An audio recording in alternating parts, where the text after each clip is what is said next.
If your Samsung phone colors are all in black and white like this here, and you're wondering what caused it, you have disabled the bedtime mode, which could have enabled the grayscale. Here's another setting for you to check. So one, use the quick panel access and go into that settings right there.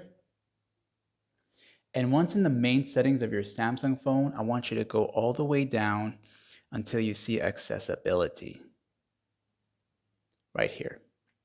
So go ahead and tap on that. And once you're here, go to Vision Enhancements, this one right there.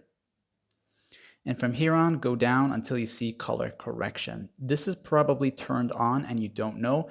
And if you turn it off, you'll get back your colors here. You can get back your colors like this here. And it also probably was on with the shortcut. You want to turn off the shortcut and it was set to grayscale. Okay, so if that was on, that's going to trigger that color there. Okay, and that's that. That would be it. Hopefully that helped you. If not, check out bedtime mode. It's probably turned on.